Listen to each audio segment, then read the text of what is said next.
Comment choisir son maquillage de jour? Let's go!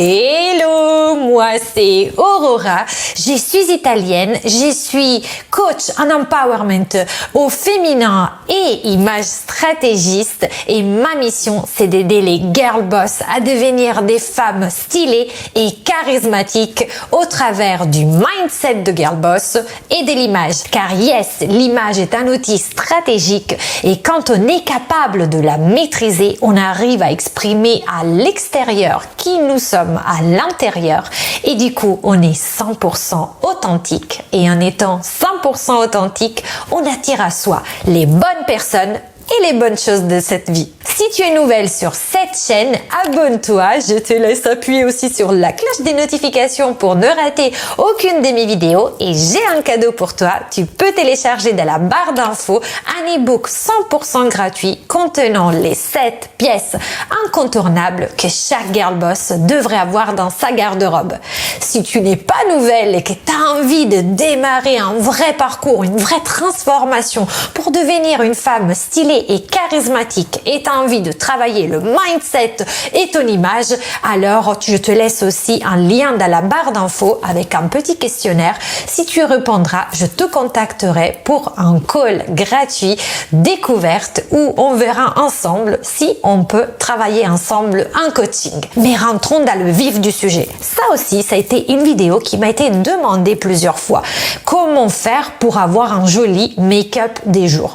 Est-ce que je dois ou pas accorder mon make-up aux vêtements que je porte? Et je vais aujourd'hui justement discuter de tout ça avec vous. Restez jusqu'au bout et dites-moi aussi si d'autres vidéos plutôt beauté vous intéresse, ça me fera super plaisir. Dites-le moi dans les commentaires. Le premier point, c'est que on n'accorde pas le maquillage, les couleurs du maquillage à la tenue du jour. En effet, sauf si on est make-up artiste et donc on maîtrise parfaitement l'art du make-up, du maquillage, si tu es capable de te make-upper parfaitement, là oui, tu peux oser. Par exemple, si j'avais été plus douée que ça, aujourd'hui, j'aurais pu mettre du bleu pour accorder avec mon pull. Mais c'est très risqué et ça risque surtout de faire tâche.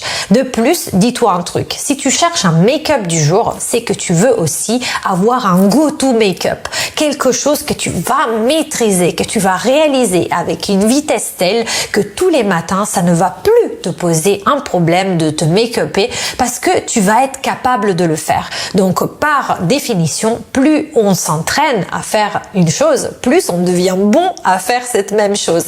C'est pour ça que je te conseille plutôt de avoir un make-up vraiment toujours plus ou moins le même qui va t'aller, que tu vas pouvoir refaire très rapidement le matin pour toujours être hyper soigné, même si oui, ok, tu ne vas pas changer tous les jours de make-up. Pour cela, justement, je voudrais que tu arrives à faire un make-up valeur sûre qui te permette d'être soigné et d'arriver toujours resplendissante au travail. Le deuxième point, c'est qu'on va choisir les bonnes couleurs. Alors, tu vas me demander, mais Aurora, c'est quoi les bonnes couleurs pour moi?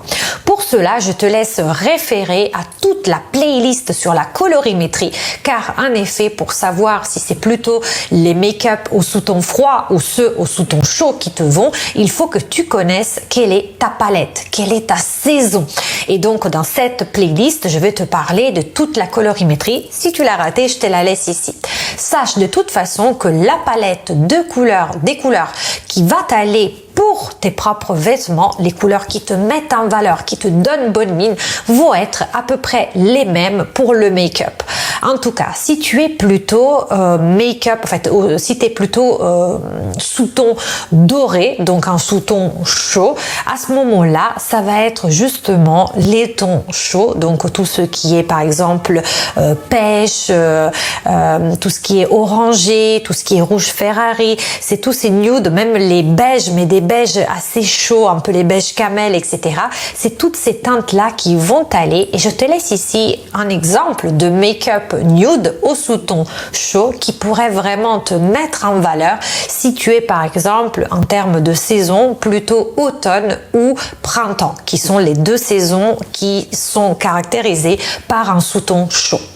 Si par contre tu es plutôt flatté par les coloris froids, là aussi on va reprendre ta palette de vêtements, on va l'adapter au make-up, mais sache que ça va être toujours des sous-tons froids qui vont t'aller, et donc ça va être plutôt des nudes dans des tons marronnés, si tu veux rester dans du nude pour la journée, mais plutôt dans des tons marronnés froids. Je te laisse ici un exemple de make-up nude dans les tons froids, et donc là par exemple sur les joues tu vas mettre plutôt du rose, du mauve, et même le rouge à lèvres, il peut être beige, mais ça va être plutôt un beige rosé. En tout cas, il va y avoir une petite pointe de bleu, ce qui caractérise justement les sous-tons froids, les coloris aux sous-tons froids. Le troisième point pour réaliser un make-up de jour réussi, c'est de faire très attention au rouge à lèvres.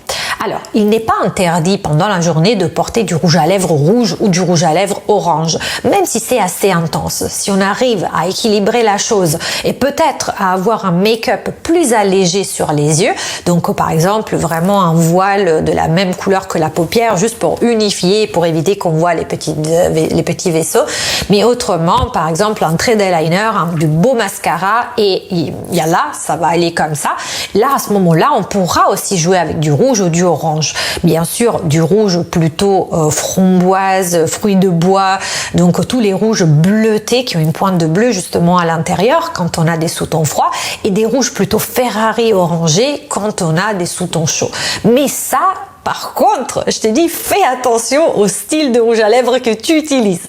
Je m'explique, moi, jamais tu me verras en soirée ou au boulot porter du rouge à lèvres rouge, tout simplement parce que je déteste quand ça part à l'intérieur ou quand ça bave. C'est horrible. J'ai l'impression qu'avec des couleurs sombres ou du rouge, des couleurs très intenses, les bavures ou même quand ça part, vous savez, vous buvez un verre d'eau ou un café, ça part à l'intérieur, je ne trouve ça pas du tout joli, et comme je ne suis pas au travail non plus pour me remaquiller toutes les 5 minutes, je préfère mettre du nude, comme ça quand il part, on ne voit rien et je reste assez élégante. Donc là, la même chose, du coup, le rouge, vous pouvez l'utiliser, ou même les couleurs foncées, mais à ce moment-là, choisissez plutôt un sans transfert, peut-être ce qu'on appelle des encres à lèvres, c'est des rouges à lèvres très fins, presque imperceptibles. Il y a une gamme chez Sephora, notamment les liquides mat, qui est parfaite. C'est clair, il dessèche davantage les lèvres, mais déjà avec le masque en ce moment, c'est beaucoup plus utile parce qu'au moins vous n'allez pas vous en mettre partout, et en plus il ne part pas, en fait ils partent très difficilement, ce qui est bien parce que du coup vous n'aurez pas à faire des retouches pendant toute la journée. J'espère que ces conseils pour réussir ton make-up du jour t'auront plu. Dis-le moi dans les commentaires si tu veux d'autres vidéos sur le make-up, ça me ferait super plaisir. Si tu as aimé la vidéo, mets-moi un pouce bleu, abonne-toi à cette chaîne et suis-moi aussi sur Instagram. Je t'ai fait plein de bisous et je te dis ciao, à la prochaine.